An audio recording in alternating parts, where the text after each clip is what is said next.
Irmãos, eu convido você a abrir a palavra do Senhor, para a gente começar aí a nossa sequência sobre vida cristã. Nós estamos falando ainda sobre as questões da lei de Deus, né? Mas eu quero convidar você a abrir lá em João,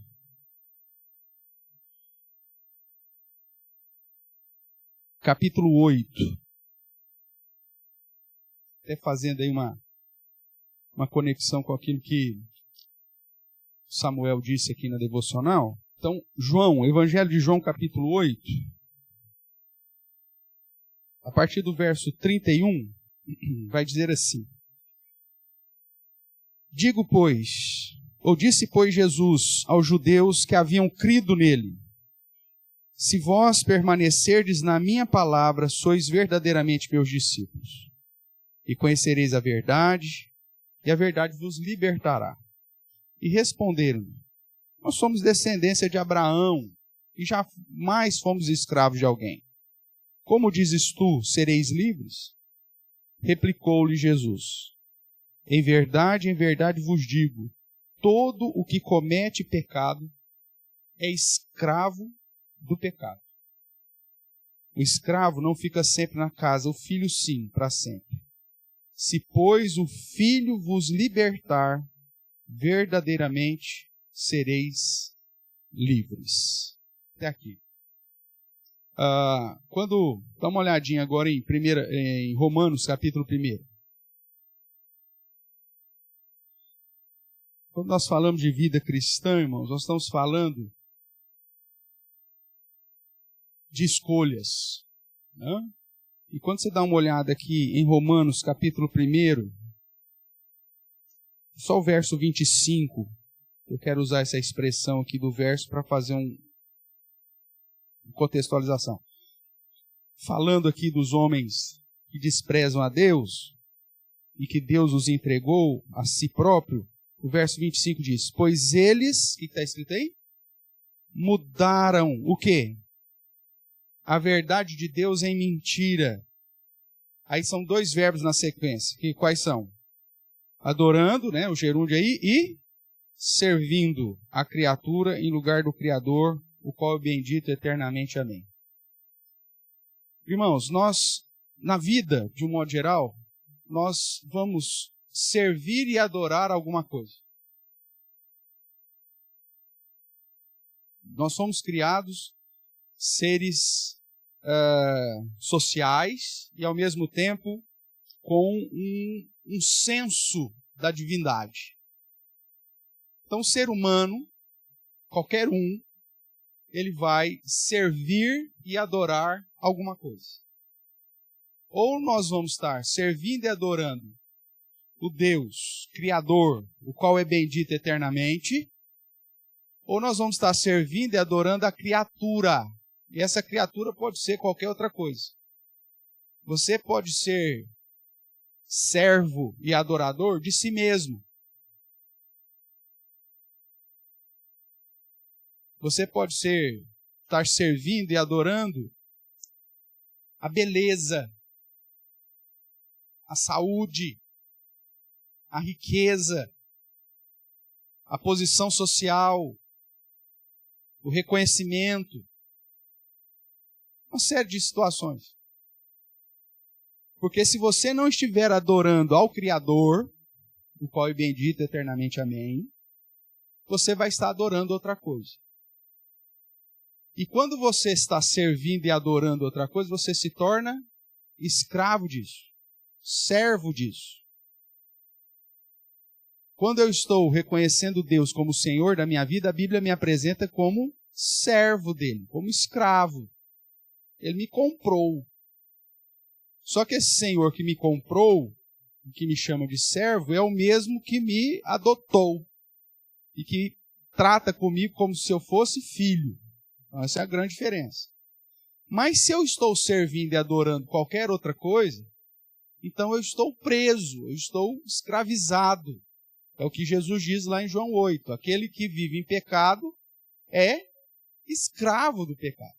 Se você está servindo a si mesmo, adorando a si mesmo, servindo as riquezas, adorando as riquezas, servindo a beleza, o padrão desse mundo, né? Como foi dito aqui pelo Samuel, se você está se moldando, né, ao padrão desse mundo, você então está servindo e adorando esse mundo.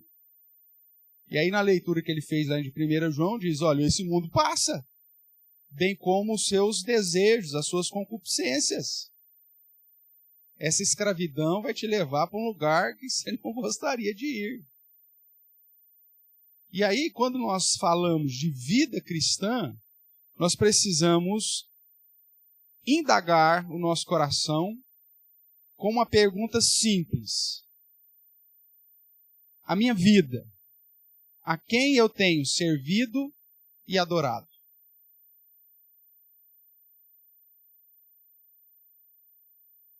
Quem eu tenho servido e adorado? É a mim mesmo? São os meus projetos terrenos? É o meu trabalho? É a minha família? Ai, pastor, que mal tem? Tem. Jesus disse que se você não colocar ele acima de todas as coisas, quem não ama mais a ele do que pai, mãe, filho, filha, irmã, ou a si mesmo, qual que é a conclusão lá? Não pode. Abra lá. Abra lá que está todo mundo aí meio esquecido. João, capítulo 14.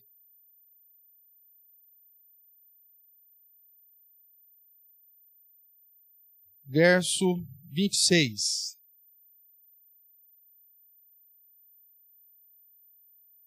Vamos ler juntos? Diz assim, se alguém vem a mim e não o quê?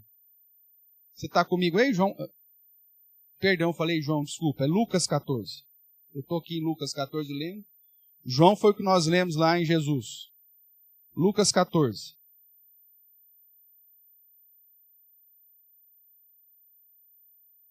Vamos lá todos agora? Acharam aqui comigo? Então vamos lá. Se alguém vem a mim e não aborrece a seu pai e mãe e mulher e filhos, e irmãos, irmãs e ainda a sua própria vida, não pode ser meu discípulo. Nós vamos servir alguma coisa e nós vamos adorar alguma coisa. A grande questão é, a quem você tem servido, ou o que você tem servido, e a quem você tem adorado, ou o que você tem adorado. E nós usamos argumentações, né, aceitáveis, porque são coisas válidas, lícitas. Nós vamos tratar um pouco disso hoje, sobre a liberdade cristã. Coisas que são lícitas.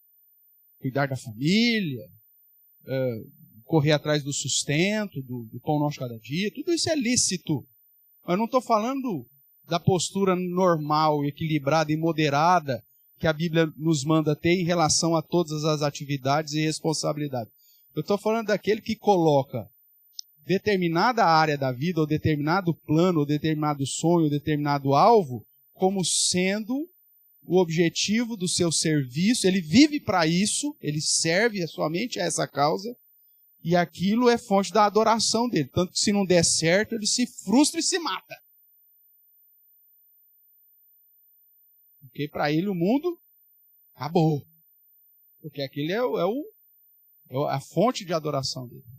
Então, quando nós tratamos de vida cristã, irmãos, nós precisamos lembrar constantemente em responder para o nosso próprio coração a quem estamos servindo e a quem estamos adorando. Se for qualquer outra coisa diferente do Criador, o qual é bendito eternamente, eu estou em idolatria. Eu estou me amoldando. Eu estou me tornando escravo daquela prática. E aí na vida cristã, isso é incompatível. Eu posso até tentar pisar em duas canoas, mas naquele dia, quando nosso Senhor voltar, Ele vai dizer, nunca nos conheci. Ok?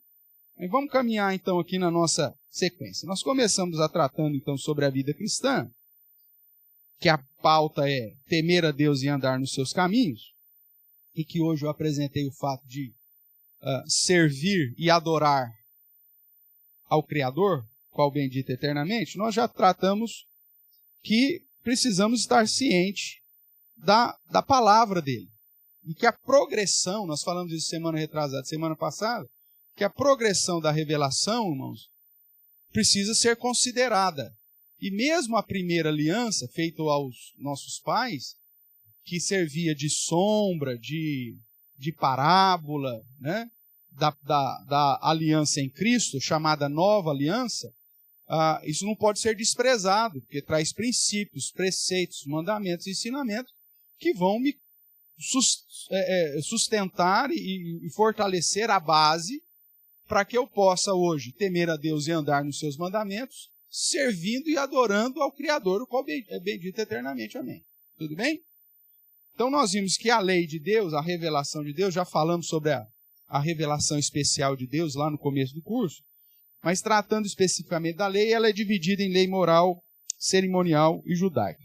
No primeiro domingo falamos um pouco sobre a lei moral, vimos que ela está em vigor, inclusive revestida de uma interpretação muito mais clara e objetiva, feita pelo próprio Senhor Jesus. Falamos da lei cerimonial, semana passada, apontando para que todas as cerimônias, as festas, as santas convocações, os holocaustos, tudo isso apontava para o sacerdócio de Cristo. Nós estamos fazendo, inclusive, um paralelo com os cultos, né? Estudando o livro, a carta aos Hebreus, e que isso foi cumprido em Cristo Jesus. Então, cabe a nós hoje pegar a lei moral, que está em vigor, e tratar da lei moral como princípio de conduta. E aquilo que é lei cerimonial, que exigia práticas cerimoniais para a salvação, isso aqui entre aspas, que a salvação sempre foi na fé no Messias, né, ou em Cristo, mas que servia para apontar práticas litúrgicas e salvíficas, essas já foram cumpridas em Cristo. Então, um paralelo simples e rápido aqui. A lei moral, abra lá rapidamente, por favor.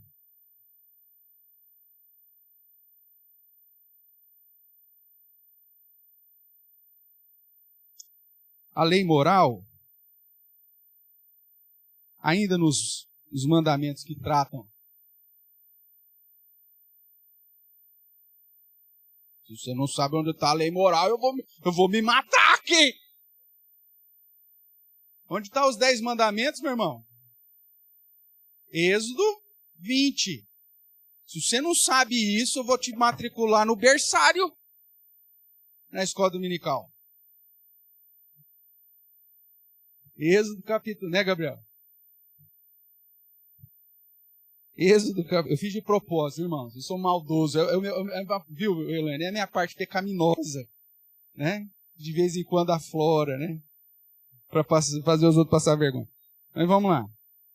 Então, quando você está aqui em Êxodo 20, você tem aí os 10 mandamentos, que é a sintetização da lei moral, tá? Você tem aí no quarto mandamento, qual que é o quarto mandamento?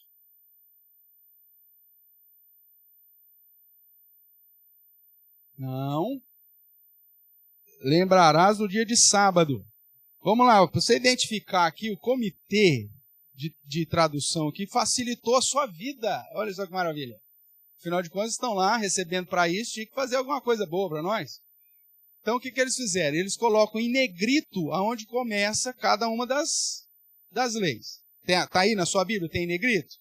Então, você vai lá, o verso, capítulo 20. Então, falou Deus, tal, eu sou, isso aqui é o prefácio da lei moral.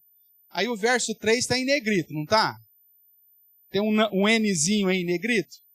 É a primeira lei. Não terás outros deuses diante de mim. Isso é moral. Qual que é o princípio moral da primeira lei? Exclusividade. Não terás outros deuses diante de mim. Exclusividade. Aí você fala assim, pastor, o que significa isso? Nós já estudamos, tem no playlist lá do YouTube, tem um curso sobre a lei de Deus. Você pesquisa lá, nós vamos tratar cada uma delas. Então, o princípio moral da primeira lei, exclusividade. O que significa isso? Vamos pegar o exemplo lá do chamado jovem rico. Lembra o jovem rico? O jovem rico chegou para Jesus e falou assim, bom mestre, devia ser um puxa-saco miserável. Bom mestre, o que eu faço para ir para o céu? Aí Jesus falou, por que você me chama bom? Só Deus é bom. Aí Jesus fala, guarda os mandamentos. Ele falou, eu guardo todos. Desde a minha juventude, eu faço tudo. Guardo todos os 10 mandamentos. Aí Jesus fala, então uma coisa te falta. Só uma coisinha te falta. Qual que era que estava faltando? Vai, vende tudo que você tem, dá aos pobres, depois vem e segue. Aí o texto vai dizer que o homem foi entristecido, porque ele era riquíssimo. Alguma tradução vai trazer. Ele era riquíssimo. Quem que era o Deus do coração desse homem? O dinheiro. Ele falou assim, eu guardo todos. Aí Jesus já dá um toco nele. Fala assim, você não está guardando nem o primeiro. Não terás outros deuses diante de mim. Se a riqueza, se você está servindo e adorando o dinheiro, lembra lá de... Nós vamos servir alguma coisa, irmãos. Não existe um ser humano sequer que não serve e adora alguma coisa. Ou você vai estar adorando a Deus, ou você vai estar adorando qualquer outra coisa que é contrário a Deus. E aí você está frito. O jovem chamado rico, não era jovem mais, mas ele estava amando a riqueza. E aí Jesus desmascara o pecado dele, dizendo, você não está cumprindo os 10 mandamentos, você não está guardando nem o primeiro, porque você já tem outro Deus no seu coração, você já está servindo e adorando outra coisa. Então, o primeiro mandamento, está aí no 3 aí. Princípio de conduta, exclusividade. Ou Deus é o Senhor da sua vida, ou você está fora. Depois, o verso 4, tem outro negrito aí? Tem. Começa no verso 4. Verso 5 tem negrito? Não. Porque ainda está dentro do segundo mandamento. Não farás para ti imagem de escultura. E aí, todo o que vem o resto ainda está tratando. Até o verso 6. Que vai trazer o princípio da prioridade, ou seja, de adorar a Deus e não ter nada para substituir, né? Idolatria e tudo mais. Então, não adorarás, nem lhes darás culto. Veja que Deus não está proibindo você fazer a imagem. O foco aqui é a adoração. O próprio Deus mandou fazer a Arca da Aliança, com anjos. O próprio Deus, no tabernáculo, as cortinas eram tudo cheio de anjinho. Não tem problema. O próprio Deus mandou Moisés fazer lá a serpente. O problema é adorar essas imagens. Então, quando você vai ver o princípio moral, é a prioridade, não é a atividade. Senão nós tínhamos que quebrar esse vaso aqui, com essas flores fajuta aqui, mentirosa. Não é natural. Linda, mas não é natural. Então, isso aqui é uma imagem que foi feita de algo que é natural. Tá vendo? Não fazer imagem nem do que está no céu, na terra, abaixo da terra. Mas foi feito, ó. Isso é quebra do segundo mandamento? Não. Agora, se a gente começar a ajoelhar aqui, fazer sinal da cruz, pôr uma vela, e tal, começar a adorar esse bendito vaso aqui, aí, meu amigo, aí nós quebramos o segundo mandamento. Tá? A questão é o foco da adoração. Tanto é que o Senhor manda fazer lá a serpente, lembra? Neustã, acho que deram até nome. Depois que você dá nome para o bicho, você começa a adorar. Aí deram o nome lá para a cobra, para a serpente, e começaram a adorar. O que Deus manda fazer na época dos reis? Vai lá e destrói, despedaça esse troço, acaba com ele. porque já não estava exercendo mais a função para a qual foi criada lá, no contexto da peregrinação. E aí o povo já deu nomezinho, né? Começou a fazer camiseta, né? Procissão, começou a adorar. Deus vai lá e quebra. Então, o segundo mandamento, o princípio moral é: prioridade da adoração é somente a Deus. Aí vamos lá. Verso 7. Tem negrito? Tem negrito aí na sua Bíblia ou não? Tem um Nzinho. Então você tem aí o terceiro mandamento. Não tomarás o nome do Senhor teu Deus em vão. Qual que é o princípio moral do terceiro mandamento? É a fidelidade. A sua palavra é sim. Se o seu sim é sim, o seu não tem que ser não. É isso que está falando o conceito moral do terceiro mandamento. Não usarás o nome de Deus em vão. Ou seja, você como representante de Cristo, embaixador de Cristo, do reino de sacerdotes reais, que representa Cristo, a sua palavra mancha ou exalta ou honra o nome de Deus. Então, o princípio moral, né, tratando da lei aqui de Deus, do terceiro mandamento, não tomarás o nome do Senhor teu Deus, não é o que o judeu faz. O judeu ele não fala Deus e nem fala o nome do Senhor. Ele cita sinônimos. Então, o eterno, o altíssimo, né? Quando ele vai escrever, ele não pode falar Deus. Ele põe o Dzinho, o US. Nem na escrita. Você pega um autor que é messiânico, mesmo que seja judeu messiânico ou judeu, você vai ver que no escrito dele, quando ele for citar alguma coisa relacionada à palavra de Deus, ele não escreve a palavra de Deus. Ele põe um Dzão lá, só, ou ele põe um D, um apóstolozinho e o S, que ele não pode escrever. Porque na cabeça do judeu, isso é usar o nome de Deus em vão. Não é isso. O princípio moral do terceiro mandamento é fidelidade. Aquilo que você faz, aquilo que você fala, tem que glorificar a Deus. Porque se você fala ou faz alguma coisa que não glorifica a Deus, você está manchando o nome de Deus. O povo vai falar, e é crente esse miserável. Ele combinou comigo e não cumpriu, esse crente miserável. Não é assim que vai falar de você? Ele não vai falar desse corintiano vagabundo. Ele não vai falar desse palmeirense. Não. Ele vai falar desse crente. Ele não vai falar desse paulista, desse mineiro, desse baiano. Não, ele vai falar desse crente. E ainda, dependendo, presbiteriano esse infeliz. Então, porque é o nome de Deus que vai estar no jogo. Isso aqui é o terceiro mandamento. Aí o quarto, que é o que eu chamei a sua atenção. Veja aí, verso 8. Tem negrito? Ô negrito, aí facilita a sua vida. Aí o outro negrito só vai aparecer onde? No 12. Então, do 8 até o 11, é tudo ainda o quarto mandamento. Tudo bem? Lembrando que os 4 primeiros mandamentos é a sua relação com Deus e os 6 últimos a sua relação com o próximo. Tudo bem? Do que trata, então, o quarto mandamento? Lembra-te do dia de sábado para o santificar. 6 dias trabalharás, farás toda a tua obra. Mas o 7º dia é o sábado do Senhor teu Deus, não farás nenhum trabalho, nem tu, nem teu filho, nem tua filha, nem teu servo, nem a tua serva, nem o teu animal, nem o forasteiro das tuas portas para dentro. Veja que a mulher está fora desse negócio aqui, hein? Se a gente for literal aqui, é o seguinte, ó, Zefa, vai trabalhar. Porque a Bíblia não pôs o C na lista aqui.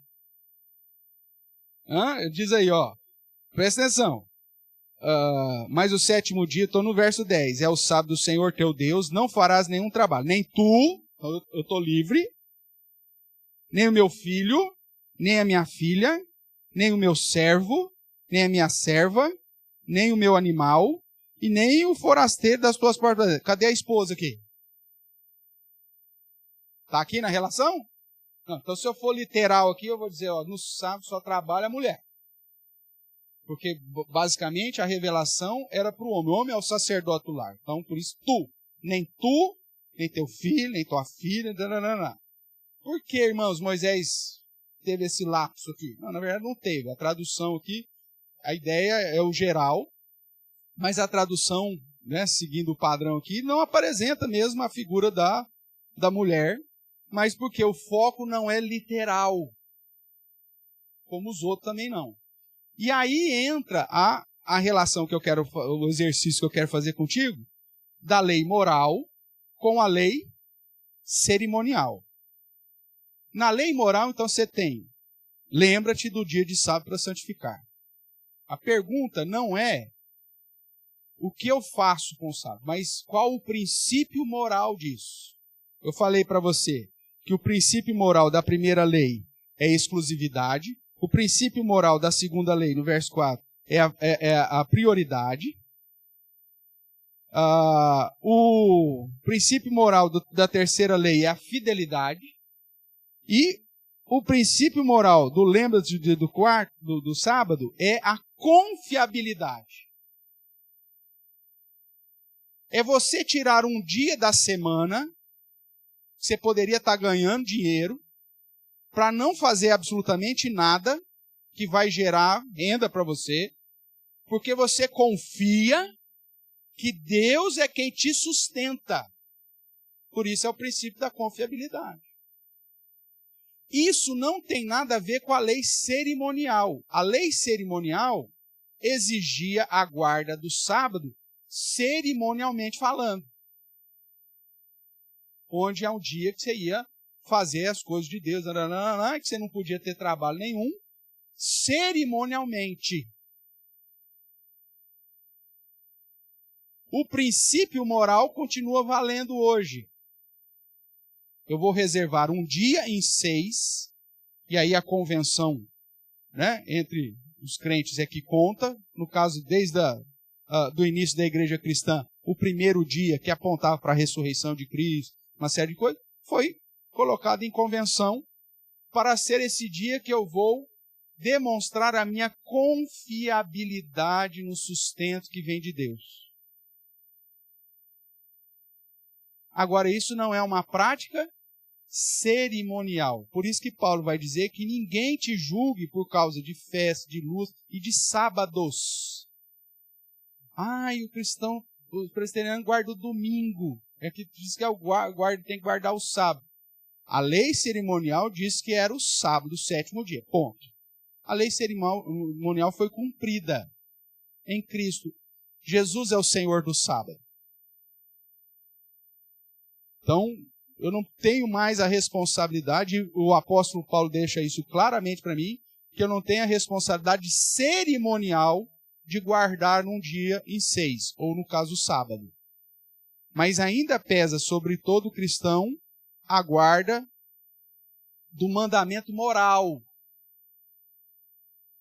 que é a confiança de que Deus é que supre a minha necessidade, por isso eu reservo um dia da semana para me consagrar ao Senhor, para adorar ao Senhor, para buscar o Senhor. Nós temos, como Igreja Presbiteriana Real Aliança, enquanto estou pastor aqui, obviamente, nós temos no nosso histórico e na nossa confissão de fé, duas ressalvas em relação à confissão de fé de Westminster. Nós subscrevemos a confissão de fé de Westminster, porém com duas ressalvas, ou seja, pontos que nós achamos que temos um entendimento diferente. Pela confissão de fé de Westminster, a guarda do domingo, né, nos escritos dos puritanos lá do século XVII, apontam para a guarda do domingo como se fosse o sábado judaico. Tudo bem? Várias igrejas presbiterianas seguem e atestam essa confissão de fé integralmente. Outras falam que seguem integralmente, mas na prática faz tudo errado. Tem igreja presbiteriana que não sabe nem o que é confissão de fé, muito menos de Westminster. Tá? Não é porque tem na placa lá presbiteriano que significa que os caras são. Mas aqui em especial, Vou pegar um exemplo. Nós temos dentro da igreja presbiteriana pastores que atestam a confissão de fé na sua integralidade. Então, para eles, o domingo é o sábado cristão. Então, o domingo é para ser guardado, como a confissão de fé diz, numa prática quase cerimonial. Ao ponto que você não pode exercer nenhuma outra atividade no domingo. Pastor, eu fui na padaria hoje cedo. Pecador, você não devia ter ido na padaria hoje cedo. Porque hoje é o dia do Senhor, você não pode comprar e vender absolutamente nada no dia do Senhor. Mas, pastor, mas não tinha pão em casa. Problema seu, você tinha que ter comprado ontem. Pastor, faleceu alguém. Não, então tudo bem, faleceu alguém, tudo bem. Então. Mas, aí eu vou fazer um almoço para receber o povo em casa. Que jejum, velho. É lógico que tem algumas exceções, mas a ideia é que você não pode fazer nada, como se fosse uma perspectiva cerimonial. Pastor, encomendei o frango para o almoço, e agora? Pecador miserável. O domingo não era para ser feito isso. Ou então, chegou alguém aqui que estava te devendo, e falou assim, rapaz, eu vou te dar aqui o dinheiro. Não posso receber. O cara já estava te devendo há 6 meses. E resolveu te pagar hoje. Aí você falou, não posso receber. Vai em casa amanhã. Aí ele vai ficar mais 6 meses depois. Então veja, a perspectiva da confissão de fé é que você tem que guardar o domingo como se fosse o sábado judaico. Nós não acreditamos nisso. Na igreja presbiteriana, Real Aliança. A guarda do domingo, para nós, é a perspectiva do princípio moral. De um dia que separamos para adorar ao Senhor, para servir ao Senhor, para não ter nenhuma relação comercial no sentido de ganho. Ou seja, eu vou exercer...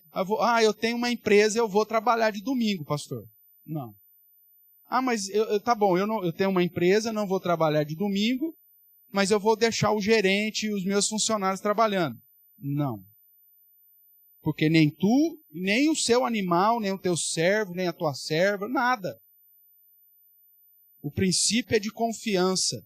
E eu não posso colocar peso sobre outros, sobre a minha responsabilidade. Então, esse princípio moral está valendo. Vou te dar um exemplo aqui, só para tentar ficar mais claro isso. Uma igreja presbiteriana que subscreve a confissão de fé de Westminster na sua integralidade e que não tem esse ponto diferenciado sobre a guarda do domingo. Vai ter acampamento de carnaval, ou teve acampamento de carnaval. Aí você tem lá no programa do acampamento de carnaval que no domingo à tarde vai ter um momento de esporte, ou uma gincana. Pode? Não pode. Para aqueles que assinam, subscreve literalmente o que está na confissão de fé, nenhuma prática de prazer desportiva que seja pode ser praticada. Pastor, tem como o senhor terminar a escola dominical no horário previsto? Que hoje vai ter jogo da Ferrinha? Eu quero sair daqui e ir lá assistir. Não, meu amigo, se a gente é uma igreja que está subscrevendo literalmente a confissão de fé, no domingo você não vai nem assistir o jogo na televisão. Você não liga a televisão no domingo. Aí não dá para ver aquela seriado? Não dá. Pelo padrão, o domingo se transformou no sábado, cerimonial. Nós subscrevemos a confissão de fé, porém com um asterisco aqui. Nós entendemos que o domingo é uma atividade de convenção, onde nós separamos um dia na semana para nos consagrar a Deus em adoração. E nos horários convencionados, horário da escola dominical e horário do culto à noite, eu não vou ter nenhuma outra atividade senão a responsabilidade de estar na casa do Senhor na escola dominical e no culto à noite.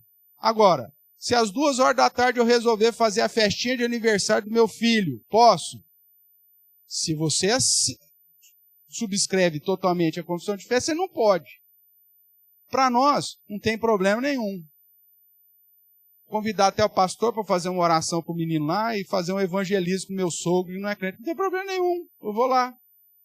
Como um churrasco, sei lá, no domingo, oro lá pelo Juninho. Senhor, cuida dessa criatura, tal. Oro lá, beleza.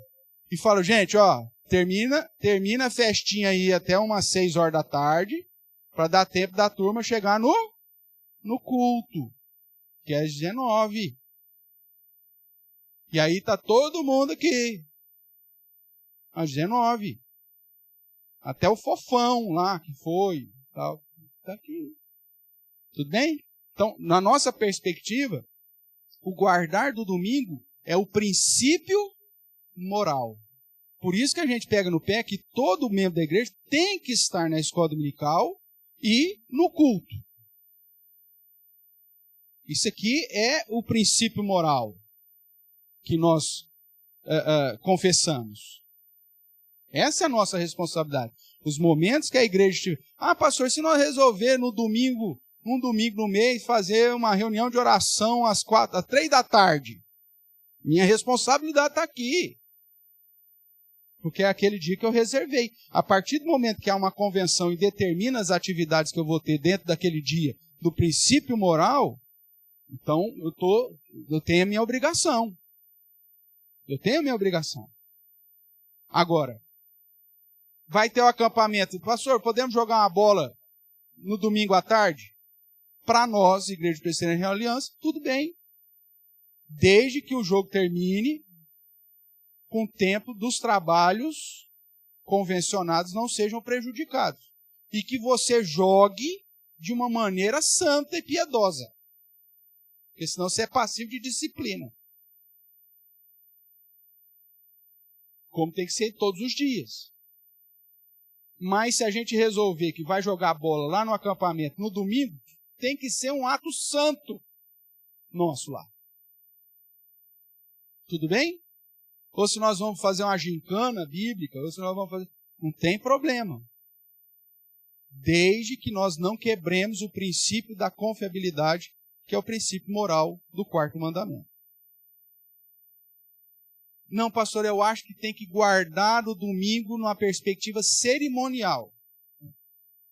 Tudo bem. A nossa igreja já deixou claro lá na instituição dela que a gente tem essa ressalva quanto a esse ponto da Confissão de Fé de Westminster, CFW. Você quer guardar o domingo cerimonialmente, você acha que isso é necessário para você? Ninguém vai te proibir de fazer esse negócio. Só que você não vai exigir isso da igreja.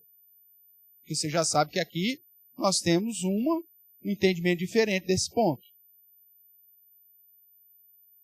Agora, a igreja... Pastor, nós podemos desmarcar a escola dominical porque vai ter a final da Copa do Mundo. Já aconteceu isso comigo, hein? Estou indo para 29 anos de ministério, né? 28 agora esse ano, que vem 29 de ministério.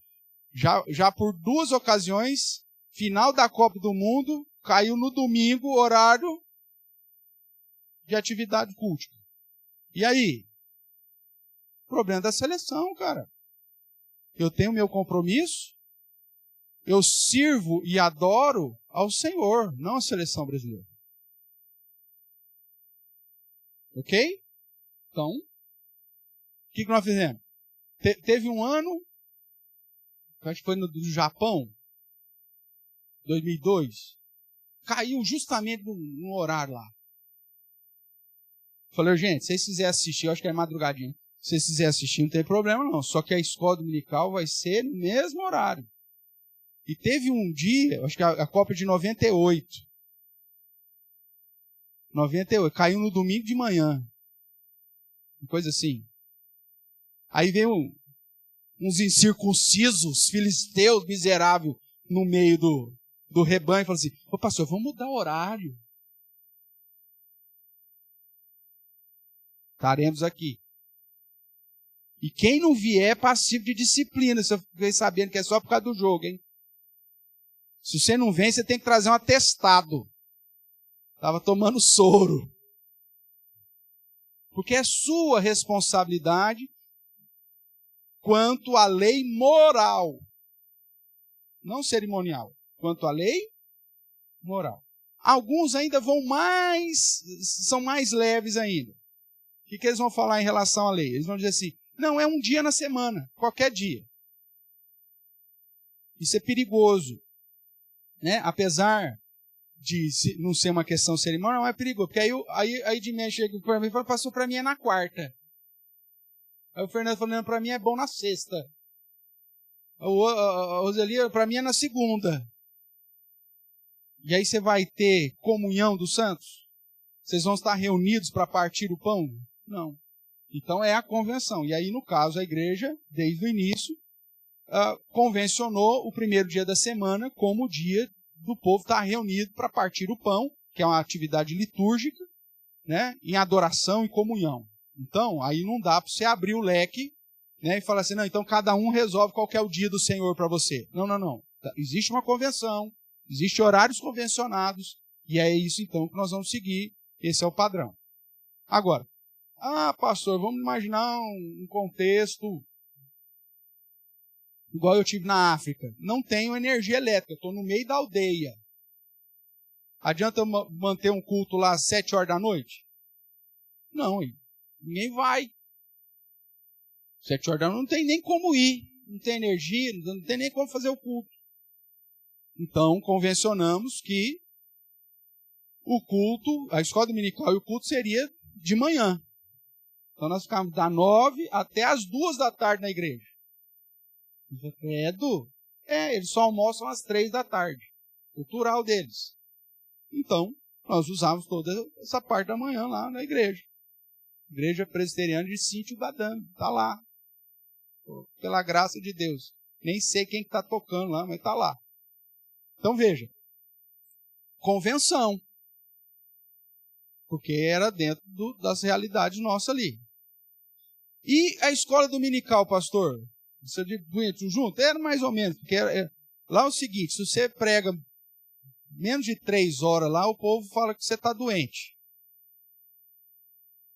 Então, prega. E outra, tinha a dificuldade da tradução. Então, se eu prego 1 hora aqui, a minha prática, já com a tradução virou 2. Né? Mas lá, como a gente tinha tempo mais, a gente aproveitava mais. Então, fazia lá 1h30 de pregação, com a tradução virava 3 horas. Eu falo, tudo bem? Tudo bem. Então, dobra o tempo, tudo bem? E aí convencionamos a escola dominical na sexta-feira, às 2 da tarde. A minha escola dominical era de sexta. Meu Deus do céu, por que esse xarope fez uma coisa dessa? Porque eu estava trabalhando com evangelização de muçulmanos. O dia sagrado para o muçulmano é a sexta-feira.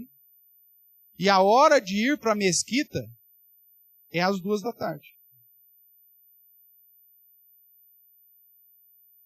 A igreja, ela estava plantada no meio de 2 aldeias. A aldeia Fulani, ou Fula, e a aldeia Serer. E aqui já era parte da cidade, a cidade já estava chegando aqui, tinha uma mesquita. Os muçulmanos das 2 aldeias tinham que vir pela estradinha, passar em frente da nossa igreja, para ir para a mesquita. Eu estou evangelizando muçulmano. Aí o cara que se convertia, ele tinha que parar na igreja. Era a maior confissão de fé que você pudesse imaginar, irmão. Porque está todo mundo com o tapetinho indo lá para a mesquitinha dele. Aí você já não está com o tapete mais. E você está com a Bíblia na mão e para na igreja dos crentes, no horário que está indo todo mundo para a mesquita, o que você está falando para a comunidade? Jesus é o meu Senhor. Era a maior confissão de fé. Por isso, convencionamos que esse seria o horário da escola dominical. E aí, fazíamos a escola dominical. Tudo bem. Por conta do contexto cultural. No nosso contexto cultural, qual que é o dia que nós reservamos?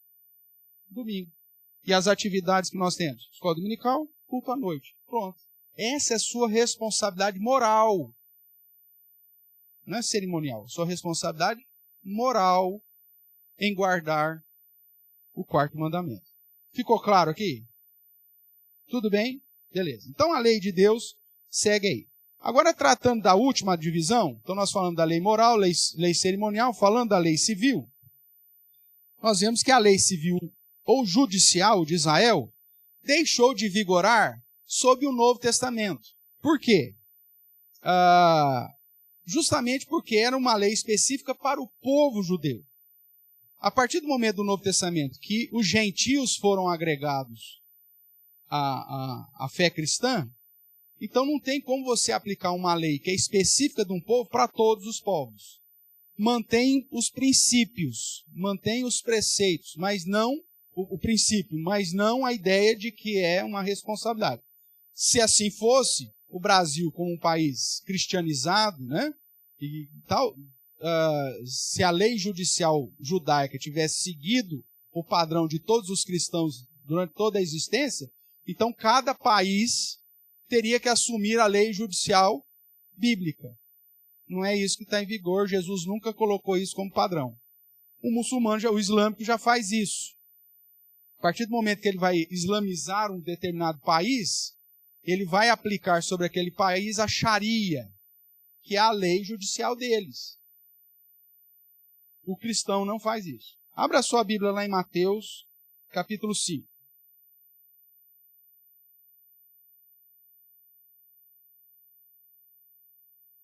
Mateus capítulo 5, verso 38 e 39.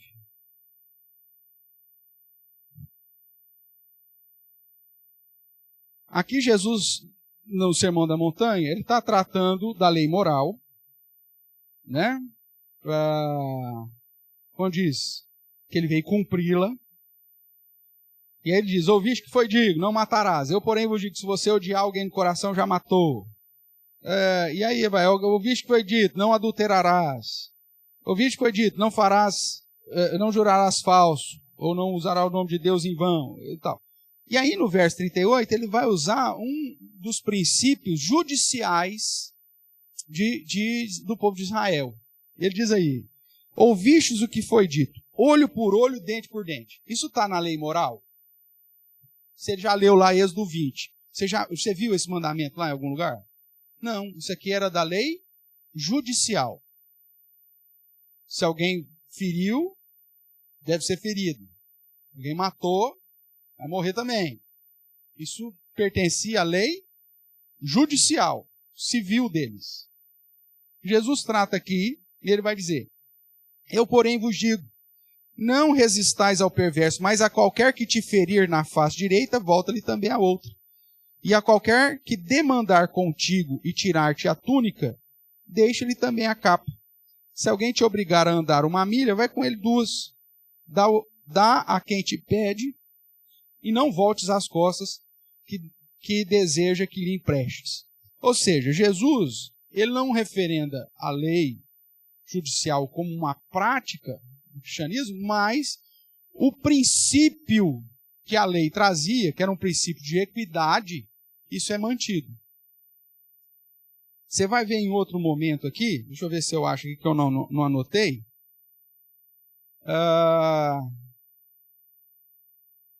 Aqui ainda.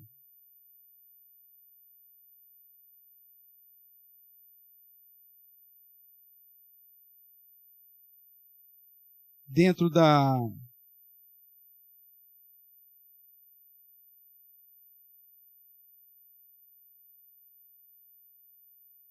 do Sermão do Monte, a parte que ele fala aí do meirinho, deixa eu ver se eu acho aqui, do oficial de justiça.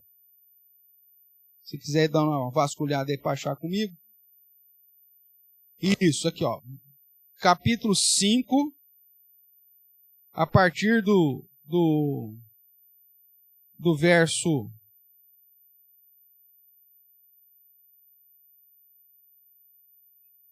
23.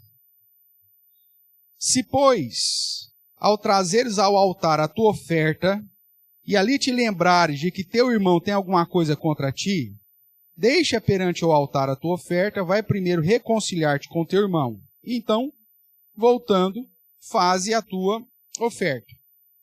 Verso 25. entra em acordo sem demora com o teu adversário, enquanto estás com ele a caminho, para que o adversário não te entregue a quem? Ao juiz.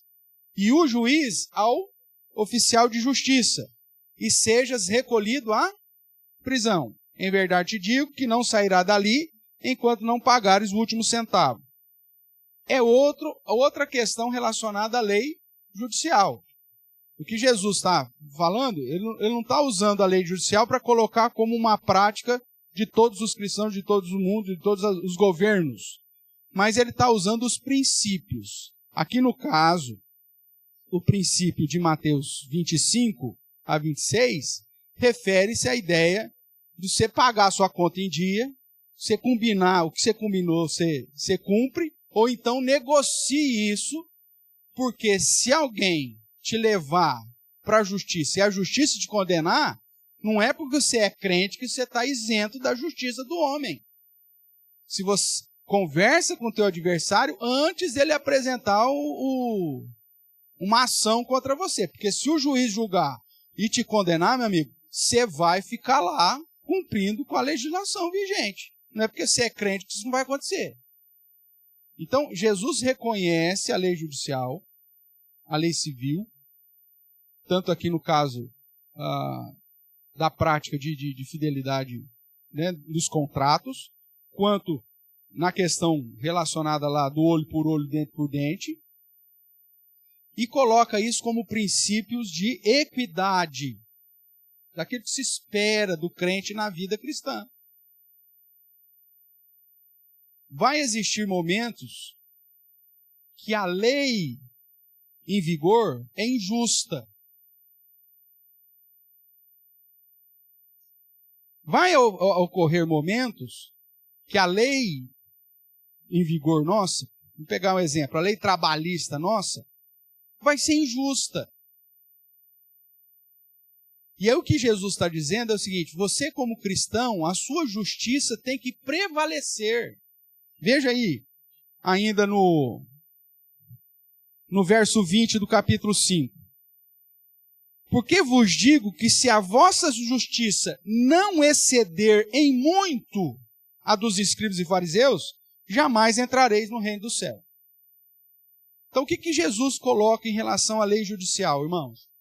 Que a nossa postura como crente, em equidade, precisa ser aplicada mesmo que a lei humana não exija. Então deixa eu tratar aqui, estamos falando de vida cristã, né? Ai, pastor, a casa está uma correria, minha vida está um inferno de correria, preciso contratar alguém para me ajudar, para ser funcionário lá em casa, fazer limpeza lá em casa. Só que é o seguinte, pastor, não tem como eu registrar. Então fica com a casa suja. Se você não tem como registrar, fica com a casa suja. Não, mas coitada, ela está precisando. Quanto que é o dia? O dia que paga aí uma diarista? Quanto está o dia, Ana? Quanto você está cobrando o dia? 200, vai. 200 o dia, da Ana. Aí você fala assim, Ana, você é da igreja mesmo? E eu sei que você está meio apertada também. Então é o seguinte, você vai vir na minha casa, eu pago 120. Sem direito ao almoço. Você traz marmita.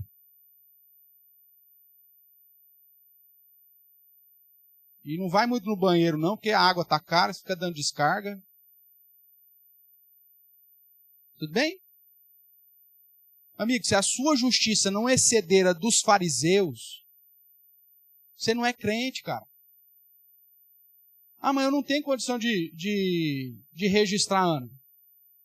Então, meu amigo, fica com a casa suja. Estou me fazendo entender? É lógico que você não vai deixar a casa suja, você vai limpar a sua casa. Mas... mas não, eu estou aqui, pastor, eu baixei da internet, no programa da OAB, as funções aqui do diarista. Aí está lá. ela tem direito a 15 minutos de descanso para uma atividade de 4 horas. Ótimo. Você contratou lá o irmão, a irmã, né? Você falou, já não vou pagar os seus direitos, porque eu estou apertado, então vou negociar aqui o seu valor, já está errado. Aí você faz o seguinte, então vamos lá, fulana, vou cronometrar aqui, tá? Então você chegou que hora? Você chegou 9h05? Tá bom, pode ir lá. Aí chegou o menino lá, foi lá, parou um pouquinho. Você parou? Peraí, tem que me avisar. Pronto, você tem 15 minutos, viu, seu lanchinho? E não traz jaca não, porque eu não gosto do cheiro. Falta 1 minuto, hein? Meu amigo. Aí você fala assim, não, mas a lei diz. Essa lei é uma lei justa? É uma lei cristã? É uma lei de equidade? É uma lei humana? No sentido de reconhecer? A pessoa chega, hoje eu não estou muito legal, não sei, eu não quero saber. Estou pagando o seu dia. Tá certo que eu negociei, que era 200, estou pagando 120, mas cada um com seus problemas. Isso é cristianismo, irmãos? Não é. É isso que eu estou querendo chamar a sua atenção. A lei judicial, então, bíblica, ela não está em vigor, porque era para a lei do povo de Israel, mas ela traz princípios de equidade, de cristianismo. Olivinha, para aí um pouquinho. De cristianismo.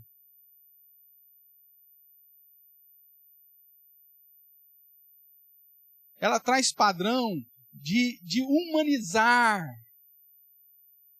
A lei exige 15 minutos. Trata lá que 15 minutos para uma atividade laboral de 4 horas. Meu amigo, senta com a moça lá, toma um café com ela, se dá risada, ora junto. Passou meia hora, fulano, então você... E a pessoa que está, não, eu vou embora só depois que eu acabar. Porque não adianta nada se você for aplicar a lei, 4 horas. Se o cara quiser te embrulhar às 4 horas, ele vai te embrulhar.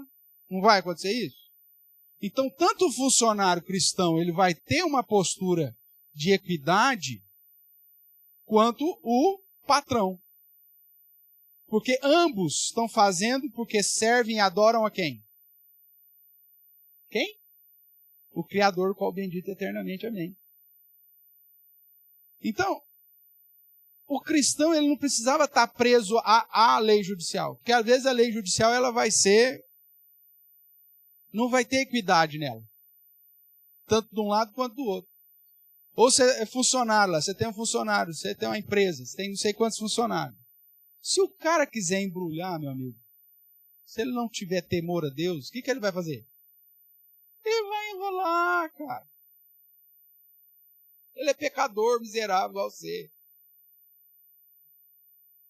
Você vai falar assim, fulano, faz a entrega lá. Vai fazer uma entrega. O cara vai fazer a entrega. A entrega de 15 minutos, ele demora 45. Aí você fala assim, o que aconteceu? Eu estava um trânsito em Araraquara. E aí, cara? Você tem outras opções. Por que você não mudou a rota? Se o cara quiser te enrolar, ele vai te enrolar. Não vai acontecer isso? Vai acontecer isso. Então, o que nós estamos vendo aqui, irmãos, é que a prática do cristianismo contemporâneo, ela está muito, mas muito longe de uma vida cristã dentro do padrão que o próprio Cristo nos estabelece. A gente se diz cristão, mas ainda vive debaixo da lei do Gerson.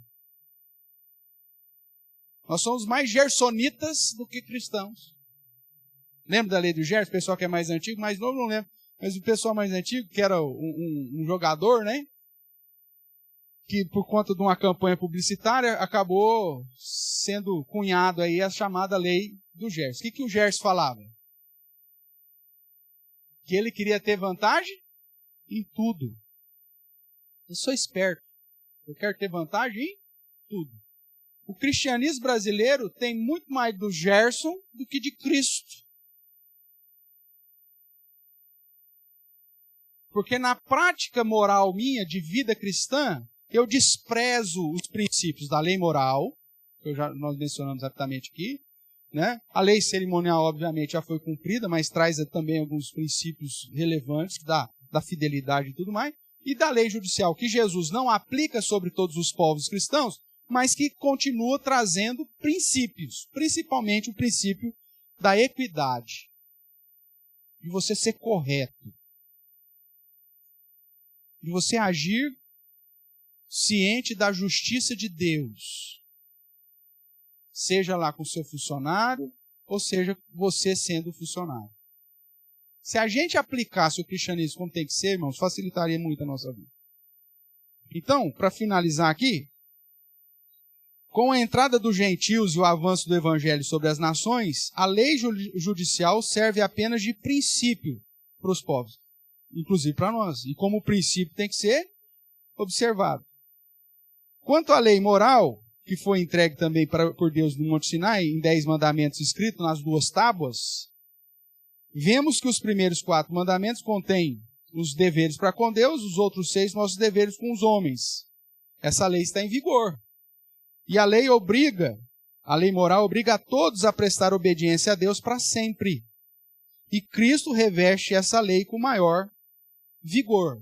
Ouviste o que foi dito? Eu, porém, vos digo. Lembra que Jesus sempre faz essa conexão? Então é lógico que quando se diz que não estamos mais debaixo da lei, significa que não estamos sob a lei como um pacto de obras para justificação ou condenação. Contudo, a lei serve de grande proveito, informando-nos a vontade de Deus, a nossa situação como pecador, e levando-nos à maior humilhação e necessidade de Cristo, e conduzindo-nos, essa última frase aqui, conduzindo-nos à obediência devida a Cristo, porque é a Ele que nós servimos e adoramos, ou pelo menos deveríamos. Então, fechando aqui a parte da lei, irmãos, dentro da vida cristã, nós não podemos desprezar a atualidade da lei moral, que ainda está em vigor, e muito menos os princípios que a gente pode trazer da lei cerimonial, que não precisamos guardar, mas tem princípios, e da lei judicial. Hoje é muito comum os cristãos pegarem, desprezando, tais princípios, principalmente da lei judicial, a equidade, a postura de amor e tal, acabando sendo os piores patrões e os piores funcionários.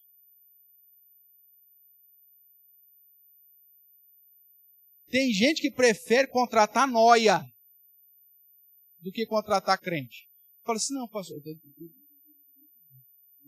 um conhecido aí, vai. Para você não ficar especulando depois. Chegou para mim e falou assim, pastor, lá tem uma empresa, meus funcionários tudo nóia.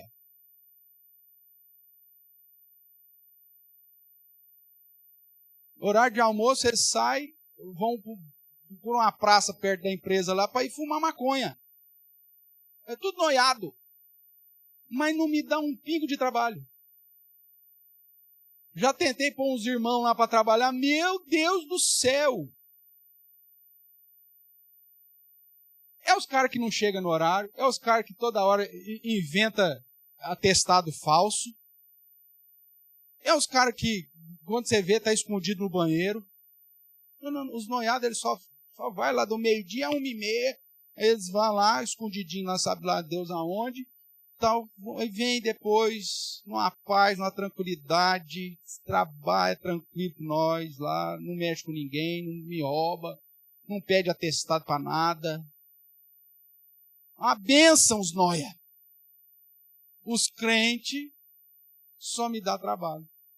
Hoje ele só tem funcionário noiado. Olha aí que coisa, irmãos.